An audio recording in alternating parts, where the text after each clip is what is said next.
Accolades trading. The link will be down below. We are a community of traders working together, navigating through these markets and thriving, which we're going to jump into these downside market moves like we've been seeing in the past couple weeks. It's been almost a good month and almost a month now, or yeah, it's been about a full month that we've been in this, kind of downside chop for the SPY and the NASDAQ, I would say, right? It's been about a month, a little over a month. Yeah, pissed off dead cat. Yeah, dead cat, a little dead cat action. So, yeah, the SPY, we've been killing it on the SPY. The past good 3 weeks, we've been killing it. And multiple different traders in there calling out SPY contracts that are just printing. What have you been? I know we caught some puts at the close, but what do you got for SPY next week? What do you think's going to happen with it? Honestly, there are a lot of factors that are affecting right now. I'm waiting on rates. Any kind of rate news is going to send into a free. My money is probably dip early week and rise into Friday. Everybody's waiting and they're anticipating for that rate news to come out. How many rate raises are going to be? You have the volatility with the Olympics and with Russia, what's going on with Russia. Everybody's sitting back and there's not a lot of money pumping into SPY for that reason. And all it takes is one wrong tweet from somebody and it'll send it to a free fall. Yeah, for sure. Yeah, I'm pulling up actually the SPY chart here. I'm going to pull it up right now on my tablet here. So what I've been noticing is in the tape has been, the volume it's been volatile. The volume's been there. Just it's been so choppy that you think, like, what I'm seeing is these wick up and wick downs, right? So every morning, the past 3 weeks, I've really just been focusing on trading SPY. I'll short the big runners, but you'll notice too in like our trade recaps, like I'm not taking that many longs. I'll take a couple like A1, it's got to be A plus setups long, but otherwise I'm shorting pops and then I'm just trading SPY, focus on the SPY. So every morning I wake up, I chart out the intraday, the pre-market levels. Then I've got my historical levels charted out, and I'm watching like on the daily, the 1 hour, 2 hour, like these wicks that'll like go up over like it looks like it's going to break out, right? It's going to break support, break resistance, and it wicks up false breaks and then just straight knifes, like huge knife, like we seen on Friday. Like it broke up and just went phew, and just crashed down. I've been seeing it too on the backside too, where it's like, all right, we're in puts and it wicks down hard and then just flies up. So I mean, I don't know if these are, market, you want to call it market manipulation. I mean, markets have been manipulated since the beginning of time, so I don't really like to use that as an excuse. But I feel like they're strategic moves to wash out retail traders pretty much. I can speak to that point actually. What time frame are you looking at right now? Right now I got the daily, but okay, pull up a different one. 15. And then zoom out and start it at the 26th. So you'll see 126 to 25. Wait, the 26 what? All right, so on your 15-minute chart, and then zoom. So 126 on the 15-minute chart beginning. Yeah, I gotcha. First day that I can explain, theory on how I'm popping and hitting hard with it. And it's. Oh, I see what you're talking about. You're talking about after the initial move down on 126 when we start to see those wicks. Yeah. So 125 was the first day where it started right. And you're bounces. Now I don't know what you have with your indicators, but if you open up a volume right underneath it. Now, yeah, I got the volume on. Yeah. Right. Look at those. Look at the bars at the end EOD. Yeah, yep. Yeah, I see. So you got the green. Oh, I got you. Yeah, look at that. So you could see if it closes with a big green volume bar on the 15, the next day it typically pops a little bit, and then if you see it close with the big red volume bars, the next day it typically drops a little bit. All right, now look specifically at the last. At the last what? Trading day? The last 6. So from 127 to 205. Now I'll talk about pattern. You can see it. Yeah, I got you. I'm on 127. Open red in green. Open red in green. Open red in green. Open green and red and red and red. Back to back to back. All flipping. Yeah. No, yeah, we've seen some gnarly range. I'll tell you that much. The You past know, 7 days, like that, the whole week. It seems like for like a week and a half now. I mean, you that's just an easy trade to take. I mean, yeah, no, it has been a very, very lucrative trade. But what I'm talking about with these wicks is the 15 minutes actually shows it better than the hourly. Is, I've got all these lines like on my chart here, right? I got all the supports and resistance levels, and you see it'll just slightly break under and it'll just be a wick and then it just flies. And you're like, yo, it's shaking you out. So you got to be really disciplined on entry and exit, like where you're taking your entry, where you're taking your exit. Also, something I wanted to mention too is like the volume every day. Like if you go look at these daily candle volume, last on Friday, 118 million, 117 million the day before, 152 million, 123 million. But then if you go back to when we were on a plunge just up, bull market running, we we're seeing 50 million, 40 million, 60 million. Like we're doubled in volume and, trading sideways or up and down or seeing like, 4% drops and then 4% run in the same day. It's pretty crazy, the market that we're in right now. But yeah, 70, 50, 40 million, 40 million, 60. And then we start to get to the top and you see like 50, 50, and then you see 100, and then you see just a big drop. And then that's where the volume just kicks in. That's basically, that has a lot to do with a lot of your traders moving to that style of market, like large caps, Yep. like for years, basically, and small caps and just smoking them, in that bull market. But it seems like everybody's moving towards the large cap and SPY, and all the volume is heading there. And that's why you're seeing these big peaks and valleys, I mean, that's put to call, put to call, put to call. Yep. Yeah, I mean, even on Facebook on Friday, I caught a sick trade because I've been moving us big caps, right? Large caps, because I'm a scalper and, I don't even really hold my trades that long. My trades are usually within a couple seconds, but, small caps have just sucked and I sleep in. I'm on the West Coast. By the time I wake up, the move is made on the top gainers list. The small caps moves are made. Like there's no catching them anymore. I could scalp them to the downside, but like any longs, I'm out of the picture. So I caught a nice move on Facebook. I got in at around 231-ish and ended up getting out around 240. Got like a $10 move. It was like a 4% move on Facebook. I was like, what? Like Facebook usually moves like a percent, if that, even one way or the other. And it was really moving. And then that day it dropped, which we're going to get into large cap earnings. Like that candle, if you go look at the Facebook chart, that candle down is like, that gap down is like it's pretty nutty. Well, that was like SPY going from 120 to 124, 458 to 420. Yeah. Oh yeah, in that same day, I've never seen SPY move like that, where it drops, it makes an 8% range almost in a single day. It drops 4%, almost 3 point something percent, and then runs back into the green by close. That was one of the funnest, like while people are out there getting smoked, and I hate to say it, but retail is getting smoked right now. Like this is a washout of all washouts, and you see it in history, right? So if you look back into like all of the bear markets that we've seen, all of the big tanks, pullback corrections always come after a large retail year where there's just a lot of retail volume into the market, pumps in, and it's obviously strategic. They're they want to get their money back, especially after the year that the past 2 years we just had. Retail millionaires were made left and right, so now market makers are trying to get their money back. But it's just the volatility. Like it's a lot of fun. Like I've been having a lot of fun trading it, going long and then short, and then long and then short on the SPY, and just crushing 100% gains 3-4 times a day. Like you don't get action like that when it's just straight up bull market run, slow melt up. So you like that? So take a look at that 15-minute chart On SPY. Yeah. So yeah. No, SPY.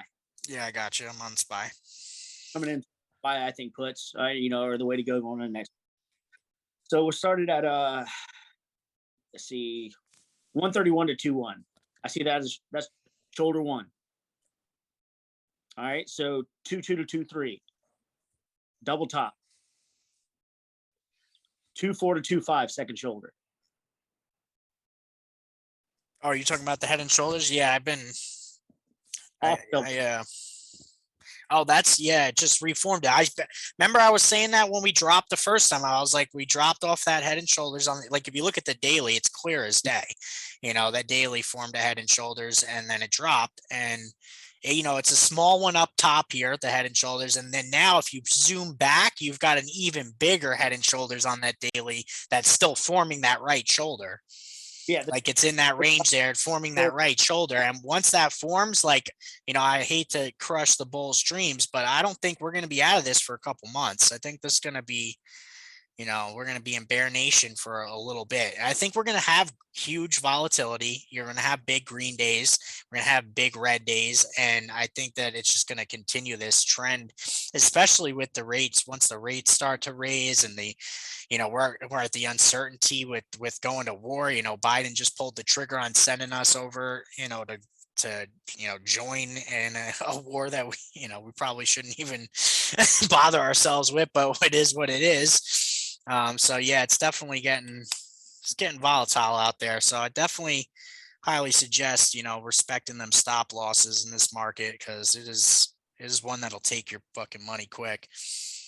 Yeah, I mean, look at that daily. You got that Marbozu red into. I mean, that's a really uncertain spinning top right there. That's like a upside down inside bar. Like, that looks scary. Yeah, you're talking about the last two candles. Yeah. Yeah, I know. Yeah, that's a seller's wick right there. That's that's a mean seller's wick. It rejected too a historical resistance line that I had. I was mentioning it in our chats. That was the next one. So I wrote early, like we were at like 445, 446 when we started to break out on Friday, and I was like, we're gonna go to 452, and then maybe hit that 453 resistance and reject, and it hit that 453 almost. It was just slightly, or it hit the 452 resistance, and it just straight knife, like right immediately afterwards. Like on the 15-minute chart, you've got the double top and then just three flat. You had the flat top, and then you just got bang, bang, bang, and then now it's bear flagging. I don't even count these fake candles in the after hours here that I'm seeing on Weeble here. Weeble likes to have these little fake candles on the SPY. So anyways, so we'll put it to bed on SPY. We definitely took a good chunk to talk about it, but this is all we've been trading. So, you find what works, right? So like in this market that we're in, small caps aren't working, right? It hasn't worked in a while. I mean, you catch that one lucky runner, like we caught KSCP, for a 300% run, that's fine. And then we caught it on the backside for a 60% run. That'll happen once a month. And then the rest of the time, you gotta make do with what you got. Even Wonder, who's like the king of small caps, king of bios, motherfucker only traded small caps until this stuff happened, and now he's got SPY pinned, and he's killing it on SPY. Like, this is what we have, what's going to pay the best. So this is what we're doing. We chart the levels, we hop on voice in the morning, and we catch that big runner in the morning, and then you scalp it the rest of the day. And you can survive doing that. Not only survive, but thrive, right? So we're going to get into that too. How to survive in this market, or what we've been saying is how to thrive in this market, because I'm having some of my biggest days that in my career during this time. I haven't had, I've had a big red day, of course, but I've had some of my biggest green days since this whole correction has started. So how do you survive? How do you thrive in this market? I'm talking about thriving, mate. I made more money in a month than I did last year. And, I hit my yearly goal on five trades. 5 trades hit a yearly goal for me. And, most of those were the earnings that, and sometimes I'd rather be lucky than good. But if you're lucky, that, it's a beautiful thing. I could tell there was a move coming. I couldn't nearly, I couldn't expect the types of moves that were made on those. Like, I mean, those just blew my mind. Oh my God. Yeah, I mean, I seen this move coming. I've been preaching bear market for months. I got bets out there that we were going to hit under 400. Like, I'm sure that this is going to continue, but I did not expect it. First month into the new year. I'm not going to lie. I had some capital on the street that I'm bag holding on because I'm not going to sell. On the reddest of days. But all in all, this volatility is fun, man. It is fun if you can trade it correctly, and if you can't trade it correctly, and you want to learn how to trade it correctly, ask some questions, like Heat said, watch the price action, and like he said, hit the link down below, join the Discord, it's free, and will teach you how we're thriving on SPY. Literally, SPY and large caps we've just been crushing it. 1,000% runners, right? You caught Snap for what? How much was Snap at? I can start with Netflix. I got Netflix at 67 cents. I sold it the next day for 37.40. Yeah, so Netflix puts for 20 something thousand%. Yeah. And I had Yeah. Apple. I mean, I took Apple. I mean, that was another 1,500. Snap went for like 750, 67 cents to 420 was the last one I sold. The Yeah. bulk 325. So that's what 500%. Yeah. I caught Amazon too. I got Amazon calls, and I went with some super risky calls, but they still doubled up. They were worth a shit ton in the after hours. Yeah. Like the I don't want to say that we're spoiled. We have a lot of really talented people doing some really special things. It's not, the numbers that we're putting up are not typical for any trader. I mean, you're looking at financial advisors, and you're looking for 1, 3, 5%. That's a trade. I know, for real. Or if you hit a banger that's 20, that's 15% is a badass trade. Yeah. For real, 15%. I consider that a home run in my book. I hit a 15%er, yo, I'm dancing. I live off of 3 to 7%. Yeah. Boom, boom. Even in a bull market. Yeah. I just, the numbers that we're putting up this year, it's just blowing my mind. Yeah, it's been a lot of fun since January hit. Definitely was unexpected. I knew we were going to pull back, but the moves that we're seeing have just been insane. Now large cap earnings, right? So we touched a little bit on some action that we've taken, but large cap earnings as a whole, right? So everybody was anticipating Amazon, Google, Apple, Facebook to save the market, right? That we're going to save the market. We're going to go back into, they were going to crush it, right? They're going to beat and just save the market, right? And a lot of them beat, a lot of them missed, and the market's not saved, right? So like even with Amazon's huge run, right? It ran and then it dumped it, these faders, that's what it's called, right? They're fading. So they pop on fire earnings and then they fade off. Like Amazon's holding a flag right now, but I guarantee you if the market goes tomorrow, it's going to be just like Apple, which beat and faded, right? Apple beat and it's back, it's starting to fade. Google is another one that's fading. I was checking that, you're seeing these fades. So what do you think about that? So all three of those right there that you just brought up, left on Snap. I don't know why.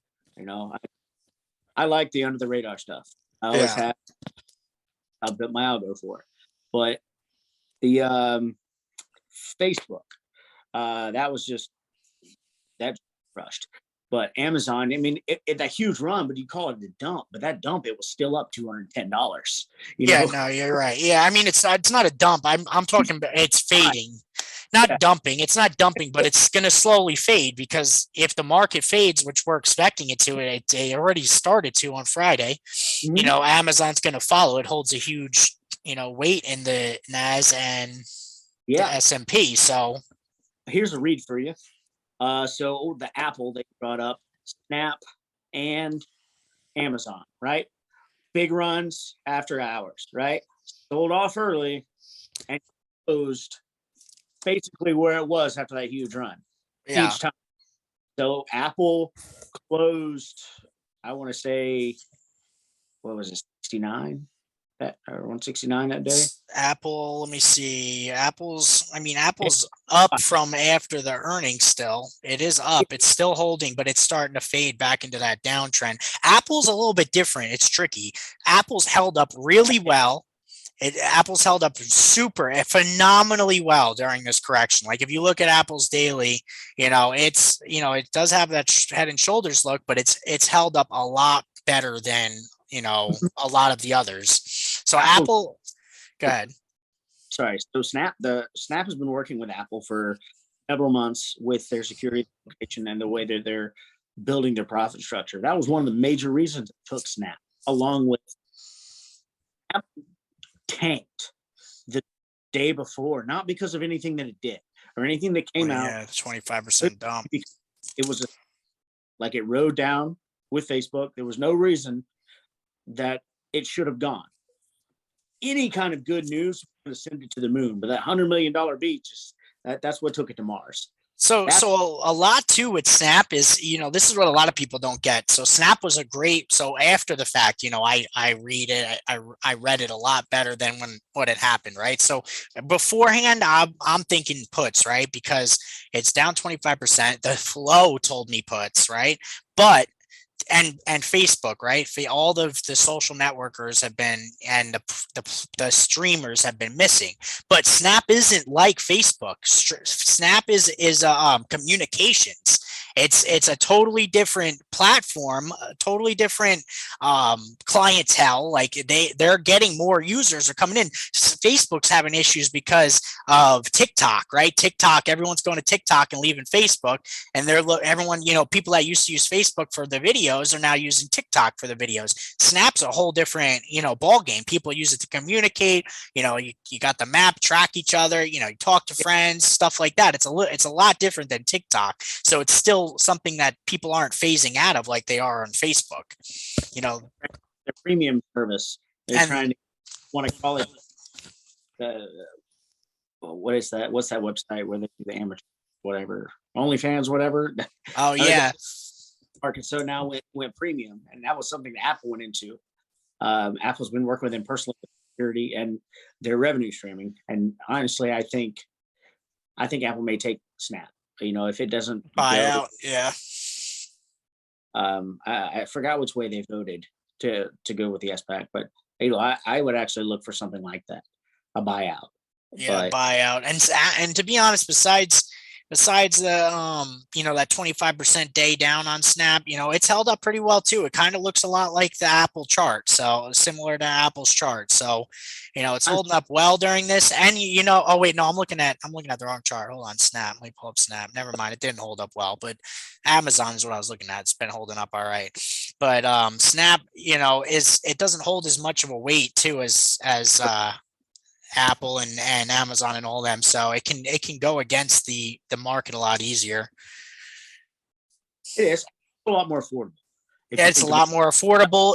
Retail can flock to it on that beat. It had a sick run. 60% run on this float. $1.2 billion float. It had a 60% move. Like that's even in a bull market is huge. That's massive. On a massive float. On a mass. You're thinking like 1/3 of Apple's float there. Like that's still huge. Yeah. So, are you starting to see now why I took that trade beforehand? Well, I seen it. I saw it before even we talked about it. When I started looking into the numbers and the revenue, and I was reading their report, and then I was looking into like what they actually are as a company. Like this is a good one longer term, in my opinion, because they will get bought out eventually. A bigger company will buy them out, in my opinion.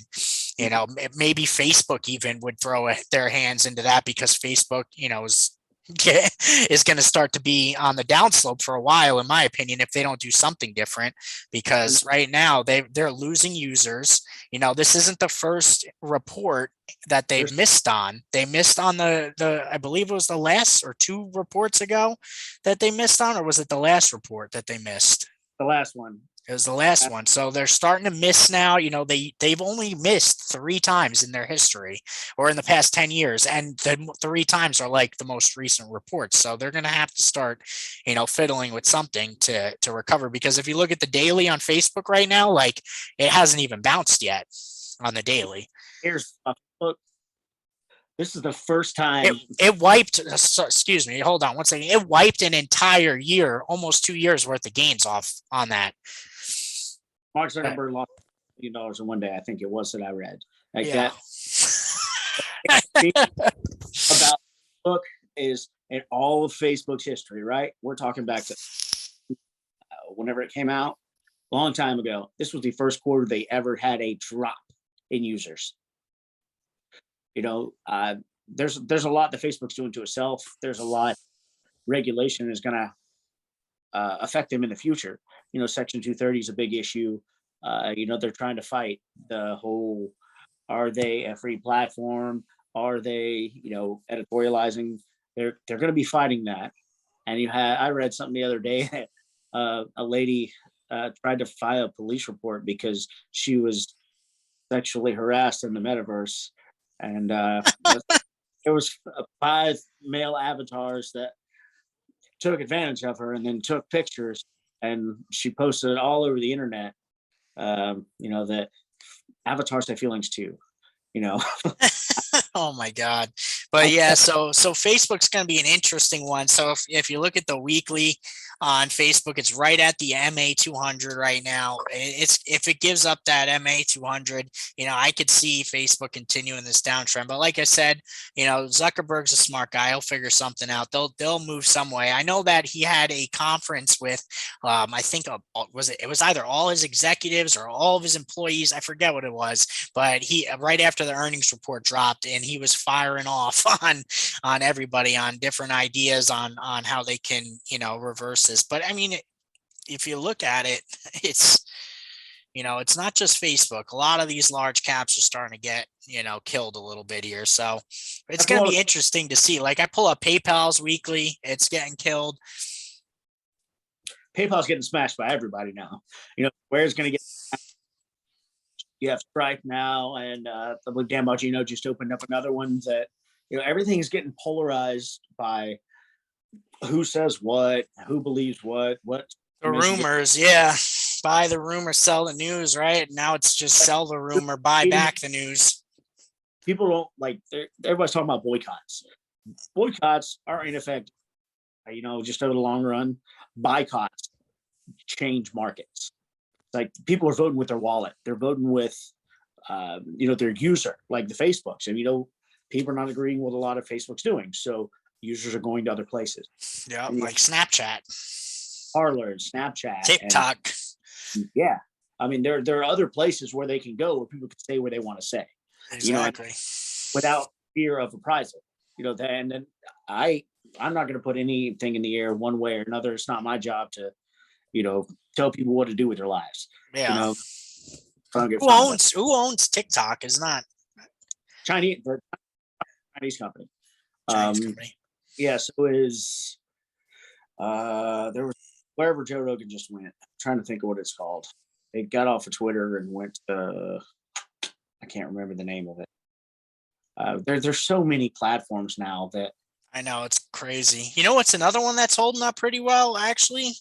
You know, I actually traded it yesterday, long and short, is Microsoft. Microsoft had amazing numbers, right? They beat their earnings, and if you look at the daily on Softy, that looks pretty cool. I love, you know, Bill Gates is I mean, you can't.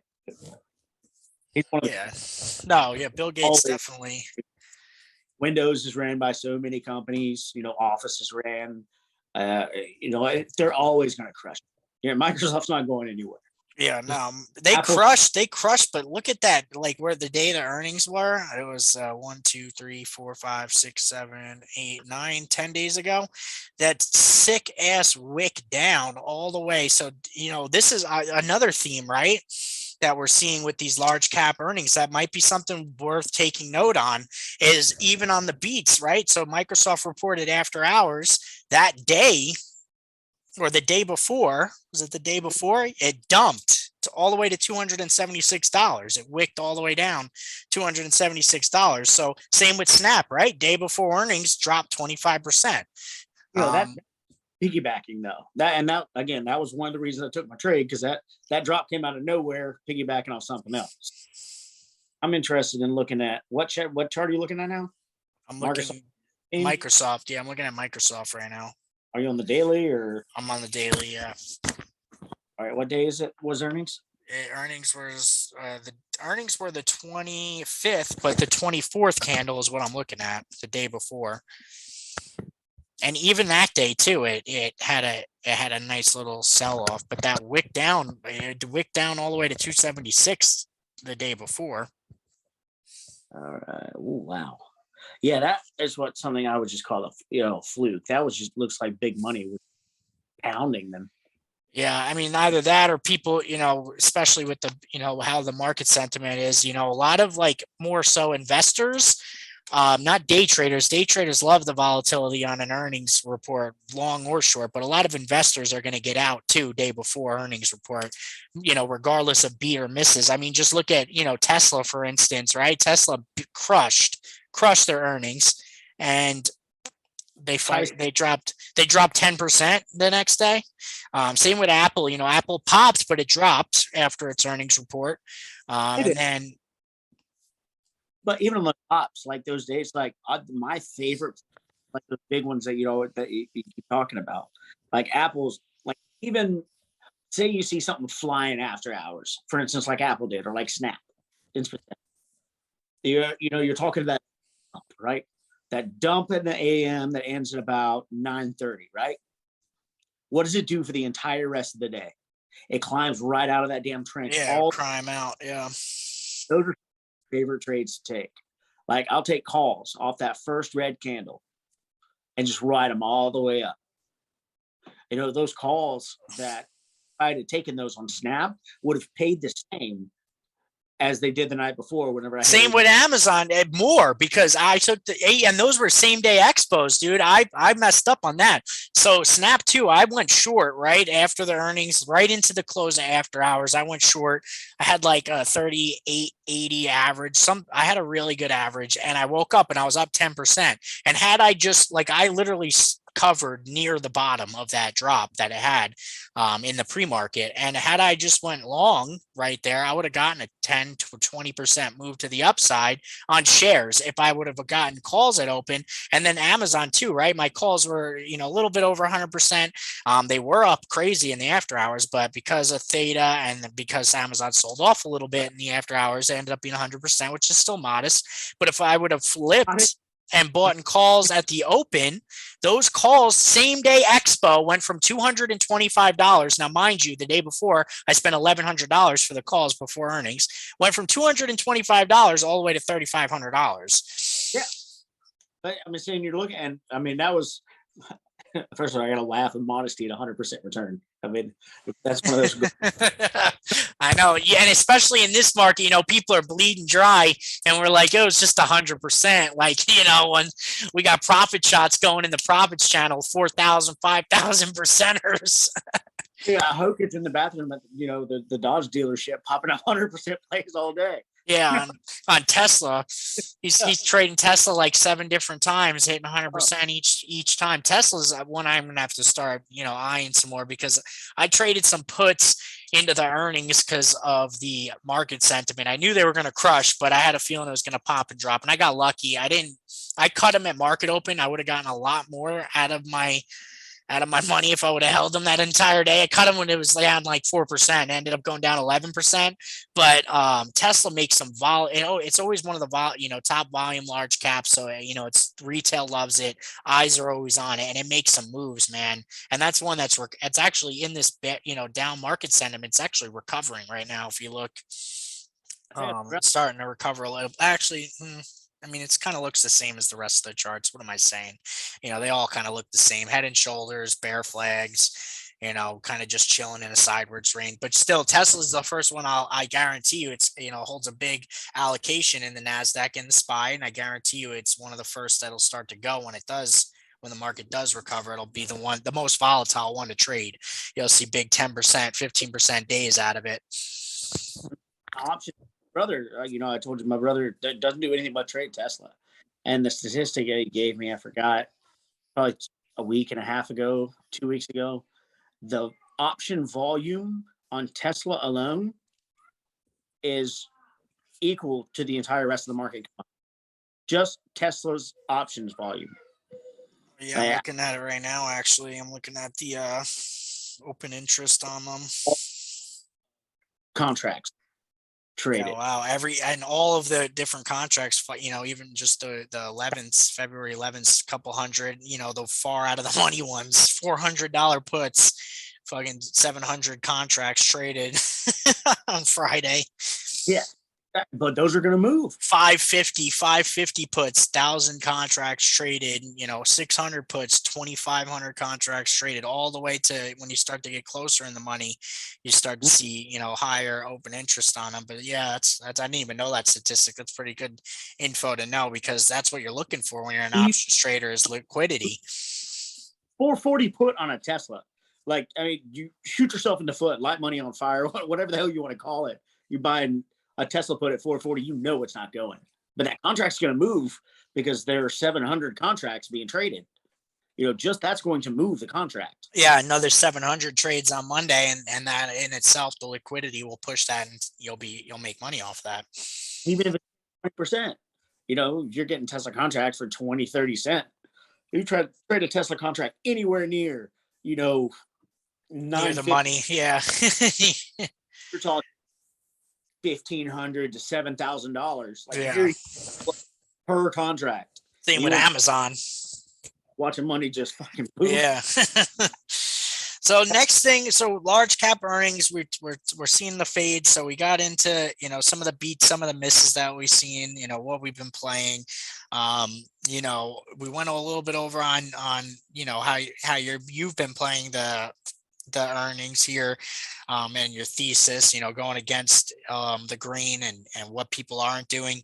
Now I wanted to also hop into, how we're surviving, right? So thriving in this market, right? So we kind of touched on it a little bit before. The market's gotten killed. Small caps have been in this bear market. Like, let's be real here. The NASDAQ and small caps, the NASDAQ was hitting all-time highs, while 40% of the companies located in the allocated in the NASDAQ were, 50, 60% away from all-time highs. So the NASDAQ, stocks have been getting killed. Small caps have been getting killed, and now with it, like, they're really getting killed, how we're thriving in this market. And also wanted to touch too, that'll piggyback off of that, is, trading the backside of the trade, right? The short side, and we've touched on it on the podcast before, but that was also before this market we were in, right? A lot of people, we'd preach it and people would just ignore it because, everyone's a perma bull. All the retail traders love to be perma bulls, but the backside of the trade, I'm going to tell you right now, it comes 3 times faster than the upside of the trade, for one, and it's always harder of a move than the upside of the trade. Now, how did you get into, first, how we're surviving, right? We already kind of went over that, SPY options and, trading the earnings reports and stuff like that, and we're crushing it. But how did you get, come about, trading the backside? I've told that story before. I think I came up on how we're thriving, basically in a few words. Few words would be, we're following where the volatility is. Volatility is where you make your money, right? We're following the money. You got to take what you can get. You go where the money is. But me personally, I found the backside of the trade, I guess I went through my elbow to find my asshole. This was a long time ago. I would always chase, or I'd take a stupid trade, or I would get a great trade and realize, oh, this is going to go. It's going to go up forever, right? The chase, you know what I'm talking about, right? I did the same shit. And I'd be up like 12, 15%, be like, hell yeah. I'm just going to ride it out. Let's take it a couple more. Months. It's got more. 2 days later, like, what the fuck happened? And it's what goes up must come down. Everybody's going to have to realize that, one day. And I realized that I was really a bear trying to be a bull whenever I was opening trades, and I was taking good trades. I just selling them. I would hold them too long. And I realized that there's always, it seems like I was losing twice as much money as I was making on the downside. And I would just wait until I thought it was a good time to take a trade. I'd let it run the end of the day and I would short it. I'd come back up 20, 30, 40%. And that's how I got to it. I realized that, how I was evaluating trades wasn't necessarily wrong. I was just taking the wrong trade. Yeah, so similar to your story on how I got into the backside of them of trading, and I've been a bear. I'm a short bias trader, and that's the reason for that is because I mainly trade small caps, or I used to mainly trade small caps, right? And I did the same thing. I'd buy into it, and this is before I was going full time. I was a swing trader working full time, and I would buy a stock, and I'd be up 15% by the end of the day, and it would be the top gainer, right? It was up 100% on the day. And this is like, I'm talking early on, and I'm like, this is going to the moon. Like I see it in the Weeble comments, like it made 100% move, right? It's up freaking from $6 to $12. Price target's $30 now, right? We're going to 30. And then if it happened to get lucky and that one trade went to 30, we're going to 60, right? And I'm freaking permabull. And then, I was getting smoked, right? I blew up. So, I would be up 15, 20%, got in late, chase the stock like everybody, 90% of retail does, chase the play in the morning. And then I wake up the next day and the stock's down 20, 30, 40%. And I'm down 20, 30, 40%. And I'm like, what the hell? This is supposed to go to the moon. Like what? Market manipulation, yo. Like they're chasing us. The Citadel is sucking our money out. Like that's what it is. And it just happened so many times. And then I started to actually learn, right? I learned technical and analysis, and I knew an exhausting move like that, 100% move like that, is always followed by a retracement. And it's very rarely, especially in the market we're trading now, even the past year, 2 years, like other than like DWAC and like LGVN and like Neuro, like we don't see multi-day runners, right? So very very few and far between that we're seeing in the past year. And the past year has been nothing but bull market, right? So we're not seeing multi-day runners. So we're seeing a lot of drops, pop, 100% run, 150% run, that once in a while 200 to 250% run, and then 50, 60% sell off. So what I started doing is, I funded a Trade Zero account because I wanted to learn how to short.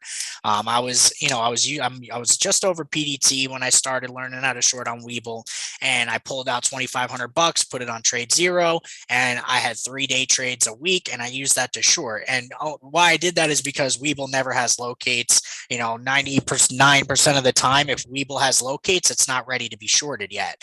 If you're taking a short on Weeble, like it's probably going to go another 50%. And that's why it's got locates. But so I started trading, my couple, and I got the feel of it. And I found out, through research, looking into companies that I'm trading, I was a long bias trader for a while on small caps. I started to realize like we were trading garbage. Like 99% of the companies in the small cap realm are there for a reason. They're not profitable. They're speculation. They're, a lot of the companies are in trial phases and nothing is set in stone, especially the bios. A lot of the small cap bios are super, super dangerous to hold on to for a long time, because if they don't have any money coming in, they're going to drop an offering when it does run. So so I became a short bias trader because we're trading garbage 90% of the time. And I'll trade along. I trade the technicals. I don't trade the fundamentals. I'll use fundamental on my long terms and my swing trades, but on my day trades, on my scalps, I'm all technical analysis. False breakouts, I'm shorting. And that's a great point. You're knowing what kind of trade you're going after and using the proper tools to evaluate that trade. That's a big thing I see in a huge mistake. I know personally I made that mistake. Everybody makes that mistake, but you don't know it until you mess up. It's TA, candle reads, small caps. Small caps move. That's why people love small caps. Doesn't take a lot of money to move a small cap. Yeah. Especially the micro floats, but like look at KSCP, right? That was the big one, the most recent big one. Ran 310, 320% in a day, almost 400%. It went from $4 or $5 all the way to $27. and then look at the retrace that it had. Everyone, I was seeing all over the Weeble comments, and KSCP. What? Did they drop an offering? No, it didn't drop an offering, but it's a company that just recently IPO'd. Has, they have ads everywhere, but they don't have any proven track record. Nothing like finalized. And I seen, when it was at $20, it was after hours, and I opened up a short, and I swung it, and it went from $27 all the way to $8 in 2 days, and it retraced, 50% the first day. It was down, and then another 15-20% the next day, and I caught my biggest return on a single position on that short, which you wouldn't think. A lot of these bull, long bias traders, whatever you want to call them, permabulls, they think that you're only going to get big gains going long, but that's not true. I had conviction, so I sized up, and I ended up catching. I held the trade too because I had conviction. I held it the whole run. I let the winner ride, and I got it. I closed out at 49% every one of my shares, and what it is you see these retracements like we went over in the last podcast episode, the Fibonacci retracement, and it happens on these small caps. But KSCP, what I was getting into that I got sidetracked on, is a dangerous one because it's a 1 mil float. Then it doesn't take a lot of money to move, right? And then I seen on Twitter everybody was short. So when everybody starts to go short, it's time to get out, because when they all start to cover, you're going to see on a 1 mil float, enough shorts cover, simultaneously, it's going to jump, $5 easy. Rock. Yeah. So that's company stuff. Don't matter the company. A company can have the shittiest fundamentals. If everyone's short, it's a dangerous situation. We've seen that with AMC. A company was a short for a reason, and then everyone, we've seen all the retail get long while all of the big money was short, and we watched a dangerous situation for the shorts happen right in front of our eyes. Now it's a dangerous situation for the longs. And now, they're restructuring their debt. They're trying out. They're moving in the right direction as a company. I don't see them going bankrupt. AMC. I mean, I like where they're positioned long. I mean, if you can get them at $10, $15 a share, I'd just put it in a 401k. See, I was looking because I do see that they're restructuring their debt, but they're also pulling more debt too. I think that they'll be all right in the long run if they start to change. Like, I know they got a streaming platform. They're going to need to work on that streaming platform, I think, and start to get that. Crypto, like Doge, and that crypto too is something they need to do. If I like AMC long, if it double bottoms here at 13.4, I might take it down there as off the double bottom. But to be honest, I like the volatility on AMC, and when it pops hard, I like to just scalp the pops really, because it's got a lot of volatility on it, pretty regularly. There's a lot of eyes always watching it, and the options chain on AMC is kind of like Tesla. It's always got a lot of money, a lot of liquidity flowing in and out. AMC is my biggest options play that I usually do. Yeah. Well, you've traded it enough probably to know the stock inside and out. So, you can get size up in that, if you have a conviction trade.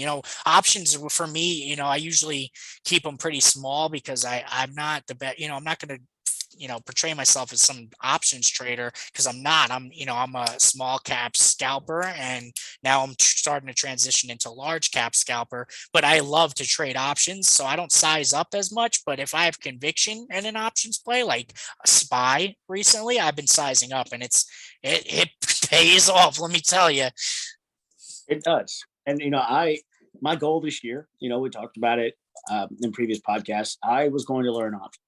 That was my downfall originally. And I was going to spend the year and basically do nothing but options. Like, you haven't seen me for small caps. I don't learn anymore. I'm working on one thing. I'm getting better at one thing, and I can't. It's a good thing to do. It's a good move to make, is to just focus on one thing a year, perfect it, and then you have enough tools. In a couple of years, you have all the tools in the toolbox ready at your disposal. But you picked a great year to start focusing on options trading, because let me tell you, in the few short years, I've been trading in and out of the market 4 years, roughly, give or take. I've been in, out, blow up, come back, blow up, come back. And I have never seen, even in the 2020 market, I've seen the runs of the 2020 market. It was crazy, but the volatility that we're seeing, the on the spot, the indexes, right? The ETFs, like I've never seen nothing like it, but I love it. I hope it never ends, but it will end eventually. But I fucking love it. Gets my blood boiling. The thing about the ETFs and your big large caps, your Microsofts, your Apples, McDonald's, Walmart, they're not going anywhere. They're always going to be there. And Yep. if you learn food, I mean, options. Honestly, I'm making more money on options than I ever dreamed of making on small cap. On a smaller investment too, right? Yeah, I've gotten over the past few weeks, month or so. I'm getting a lot more conviction behind my trades, and I'm opening 5% positions. Yeah, so that's It's 5%, and as well as I do on how many times you open a 5% position on a small cap as an opening trade. no, not often. Never. Yeah, no, I usually, my scalings are usually the same every time, and they have been for a couple months now, and my account has gotten a lot bigger, and I haven't upped them yet. I haven't sized accordingly yet. I'm probably like half a percent to a percent on my, and should never trade more than one or what anybody's ever going to tell you, and that's fine. Then that's everybody has their own opinion. I've found that it works better for me opening a larger position and either exiting very quickly or amplifying my position exponentially fast. Whenever I see it, hit it hard. Yeah, I'll tell you what though, for bigger accounts that are listening, you got a bigger account, and you've been trading small caps. That's how you learned how to trade. You love small caps, but you don't want to trade options, scalping large caps. I've just started, messing around with it the past 2 weeks, and I like it better than small caps because they're companies that are proven. They have revenue. They're legitimate companies. They're not, speculation, and not just that, but they respect levels. Small caps, we can chart them. Sometimes they'll respect levels, but a lot of the times they don't respect levels. They'll just blast right through to the upside, blast right through to the downside because they just need volume. They don't need they don't need much volume to blast through a resistance level. But like Facebook, the Instagram, or not the Instagram is Facebook, the Facebooks, the Twitters, I've been scalping a lot. The Snap, I just started scalping. SPY, I haven't scalped shares yet, but I probably will start to mess with some shares. Amazon, Microsofts, the Teslas, the Apples, they respect levels. You chart out the levels. I do it every morning. I look for the daily. I go on the daily. I chart out historical levels, and then I go intraday for the pre-market and high and lows. And then I scalp off of the levels, and they respect them, and it's pretty crazy. Like I caught the Facebook trade off of historical support area, bounced right off of 230 support. It was a clean support, like has held before, has been a resistance level, bounced clean off of it. Once it cleared that last bounce beforehand, right around 233, it came back down, tested VWAP, and bounced right off of VWAP. That was my entry. And then I scaled in on the next bounce down, and I caught an almost $10 move. Now, I know, this is why I say larger accounts, you want to be able to get some size in, right? Because it's a $240, $230 stock, you don't want to buy 5 shares, you might make a couple bucks, but, then you might as well trade the options on it. If you have a smaller account, then you want to learn how to trade the options on the large caps. But they're clean moves, clean upside. And then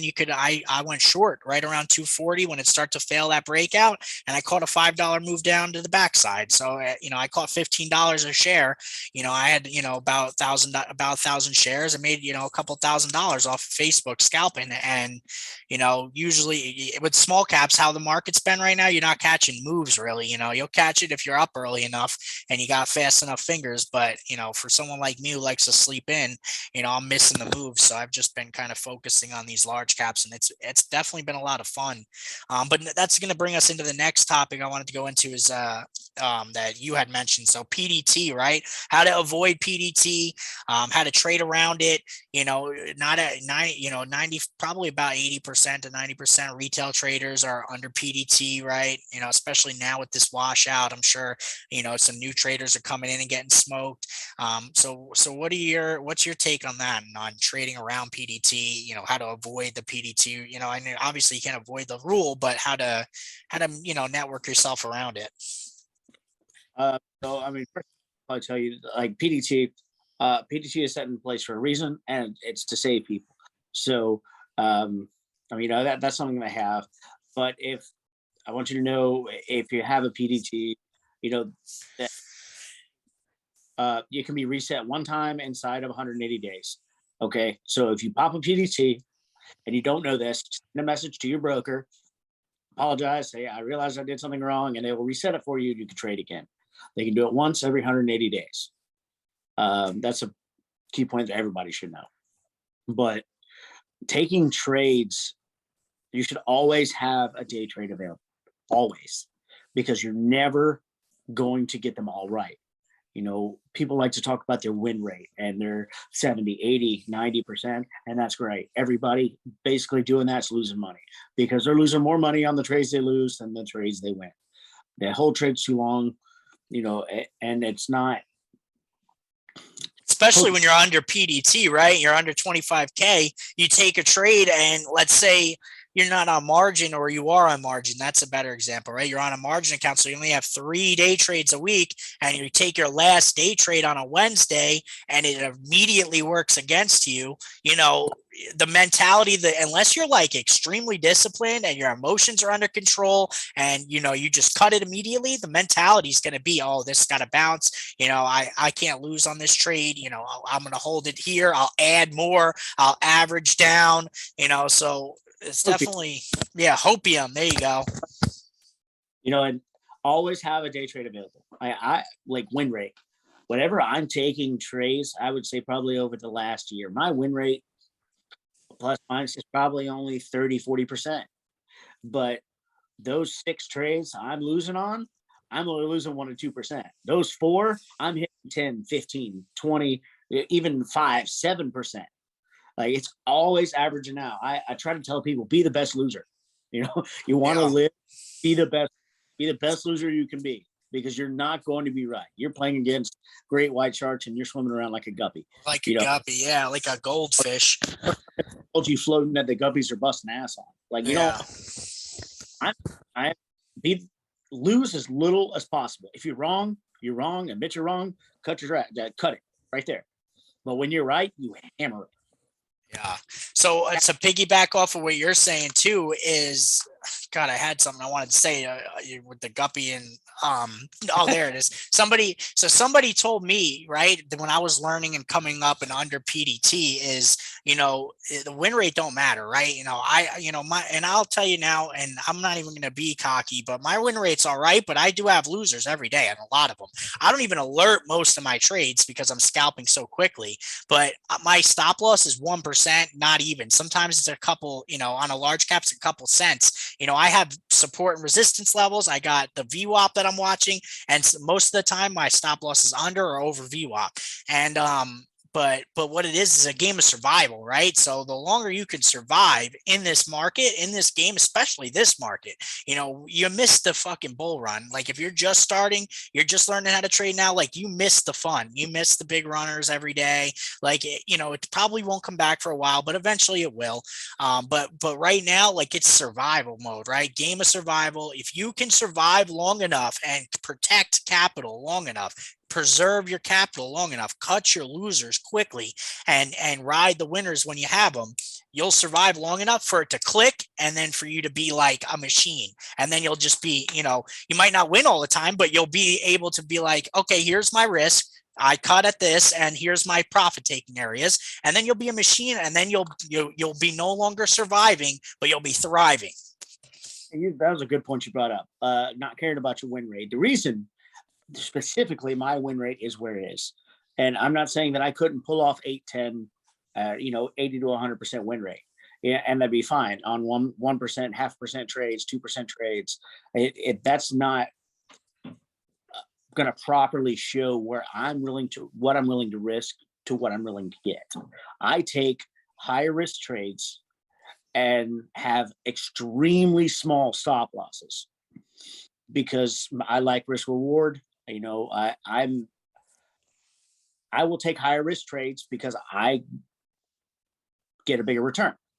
If I lose 0.5% on 6 trades, but I hit what 100%, you know, that Mike was upset about earlier, you know, on one trade at a 5%, you know, position size. So it will say I lose 9 out of 10 at 1%. I lost 9% and I hit 100. I have a 91% growth right there, one trade. That, you know, again, it tickles me because I can't believe somebody's upset about 100% profit. You know, that blows my mind. Yeah, and another thing too, just one last thing, and then we'll get into the closeout here. When you're cutting those, when you cut the losers, like it might hurt you know, in the beginning until you get the discipline down.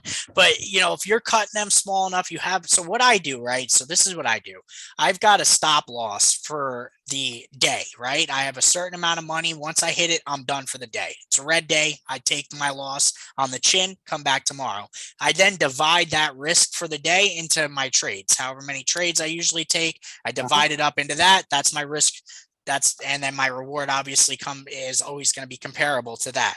Now, when you get stopped out, right? If you're using a stop loss, that's why I beat the stop loss, you know, like a dead horse in the chats. You know, using a physical stop loss takes the emotion out of it, right? Now, I mean, it doesn't fully take it out, but it takes it out enough to where if it hits your stop loss, you're out.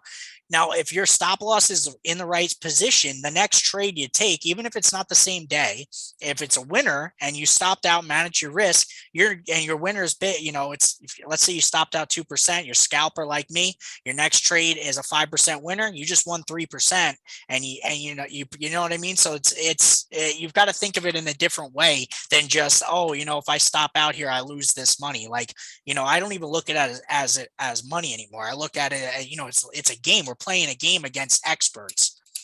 God, the day you stop thinking about dollars and cents and you start thinking about percentage is the day your account will grow. The day you stop thinking about $100, $50 percentage. I want a 1% growth. I want 2% growth. That's why we don't talk about you made $4 on a $240 stock. You know, big will be trading 240,000 shares and doesn't mean a damn thing. Yeah. Right. It's all about growth. You know, people can make $500 a week at a job, right? If you have a $2,000 account, you make $500, right? That's what, 25% growth? 25%, yeah, in a week. Grow that and expound on that. 25%. If you can do 25% a week for a year, you talk about compounding interest, right? So then it goes to 2,500. So then then you're at 650 for the week, and it's just going to get bigger and bigger and bigger. It's all about it's compounding, man. We've got, you know, there's one of the guys in the chat too. He's always, you know, we're not gonna go over names, but he's always, you know, crying about different, you know, dollar amounts. And you know, there's a lot of people too that DM me and they're like, I got a small account, you know, and I want, you know, these 100% winners so I can make, you know, $100. And it's like, dude, you're not gonna, like, you can chase that, but you're gonna blow up. Like, stop thinking about that. If you're starting out and brand new, you got a couple $100 in the portfolio, like, or even a couple thousand, like, you need to have good risk management or you will not be around for a long time. You will be out with the rest of the 95% retail traders that bust out in the first couple months. But if you have good risk management, you're not worried about, you know, only taking a $5 winner on a trade. Because when I started out, I had $3,000, dropped down to $1,500, lost half of my money chasing winners. Within a couple weeks, I then started to take $5 winners, $10 winners, $20 winners, and you know, it was a couple percent here and there, and it compounds, and then those $5 turn into $10, then those $10 turn, and it compounds all the way up until then one day you're going to look back and be like, why did I care so much? You know, time goes by so quick. It's like, to go back to what I said earlier, it's a game of survival. Survive. Don't care. if you took a win on a day like Friday or Thursday when the market was taking a shit, and you had a winner, and even if it was 15 freaking dollars, like that's a fucking win, dude. You were green on a day that most people weren't. So the worst day in the market this year for people, like, the reddest day of the year, and you came out green. That's something to be proud of. I don't care. Exactly. Exactly. Doesn't even matter. Exactly. 50 cents don't matter. It's a matter if you're learning something while you're doing it, you're brand new, you got a couple $100, you're keeping yourself in the game long enough for it to click. And until it clicks, it's just going to be survival for you. Take those couple dollar winners, couple percent winners, and cut those losers quick. Don't hold on to a trade with hopium, right? Don't get into SPY options and it work against you 20% and have hopium that it's going to go up 100% from there, because 9.9 times out of 10, you're going to end up losing the entirety of that money that you spent on SPY. And I had a buddy that I've been working with that I grew up with, right? And he just started trading. He's been trading for a little bit, but he just started trading options and SPY options because he's seeing how much percentage gains we're getting off of the SPY every day. We're trading it both ways, 100, 200, 300% both ways. And he doesn't know how to use a stop loss on E-Trade. I've been trying to figure out how to do it on the options for him. And he got cooked on SPY calls at the open, and he took his first big loss on SPY. And I was like, I've been preaching it, dude. Like, SPY will crush you. Like, the options will crush you if you don't have proper risk management behind it.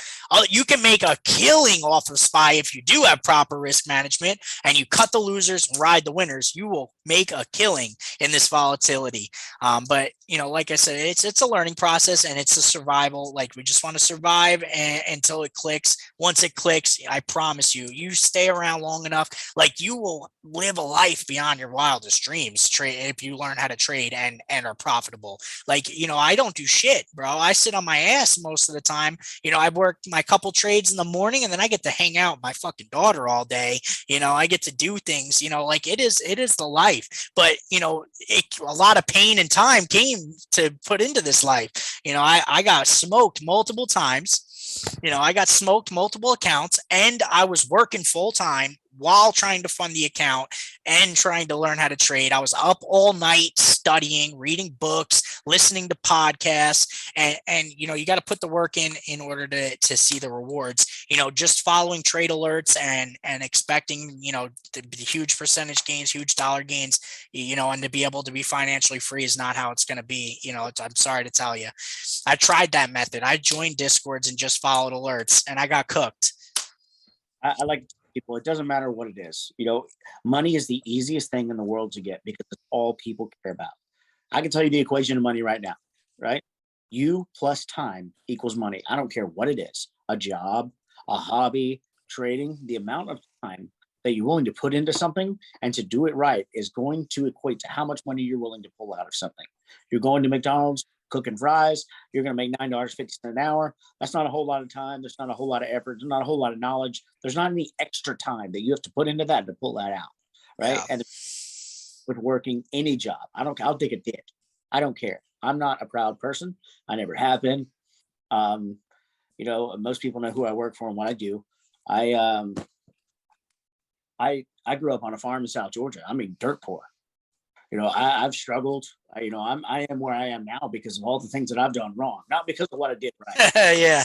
Yeah, I hear you. To the point where I took 2 trades the other day outside of cashed in on my Snapchat calls. Boom. I popped those in at blind, told Julian to pop them in there. It's like, listen, I'm taking these, ride with me or not. I took those, cashed those in. I took 2 trades, both on SPY. I was reading it. I saw Wonder go in. I followed him. First one was 60. The second one was 125. I took the rest of the day off. Yeah. And then slapped some puts at close. Percent returns on 5% account. Right? Yeah. So you want to talk about growth, 120%. So, I mean, my account grew, overall that day, 21%, but just off 2 trades. Say if you have $100 account or you have a $1 million account, It doesn't matter. 21% is 21%. Yeah. Right. 21% is a fucking killing, dude. Even on $2,000, like this one dude was like, I only got $2,000. I was like, you only need 20%, bro. And you know, 20% on a trade, or he had $2,000 in a trade, I think it was. And he was complaining about the size. And I was like, dude, 20% is $200. It's more than 90% of Americans make in a day. Like you're killing it, dude. 220% is killing it. But with that, we're going to close it out here. We've been on a little bit over the time, man. This was a good one. I hope everybody enjoyed it. Once again, we're not financial advisors. If you want to join our team, hit the link below. It's free. You know, we have a lot of fun. We work together. We enjoy, you know, each other's companies throughout the day. You know, we joke around a lot. It's a good time. Join the Discord. And with that, you know, thanks, Heat. And we're going to be doing this weekly now. We're going to, me and Heat are going to be back on next week. And I hope everybody had a great time. And any last words, Heat? Yeah, and we always, we have trouble bouncing back and forth. We're both busy guys. So if y'all have any ideas, or you want anything, or something that you want talked about, or something, anything, please let us know. Send a message. Something that we can work on through the week. Yep. He says we enjoy people's company. Like I spend more time with them than I do my own family. For real. It'll get that way. We're here to help. We do this for free. We do this because we want to. We don't charge anybody anything. Nobody pays me to do it. Nobody pays Mike. It is what it is. We're here to make money. We want to help you make money, or we wouldn't be doing it, right? Exactly. Yeah, we want to be able to, give back what we were given, and to people that want to hear it. So, if you want to hear it, you join us. We're not looking to blow up the Discord with thousands of members. I could care less really, on how many members join. We just want the people that want to learn to come in and actually learn, or somebody that's got something to give. You got something to give too. Like that's even better. Like just you reach out, like Heath said, you got some ideas for us to talk about, some topics, reach out, DM. You can DM me or Heat anytime. And with that, we'll close it out. It was a good episode. I hope everybody has a great night. Let me see here. Stop recording.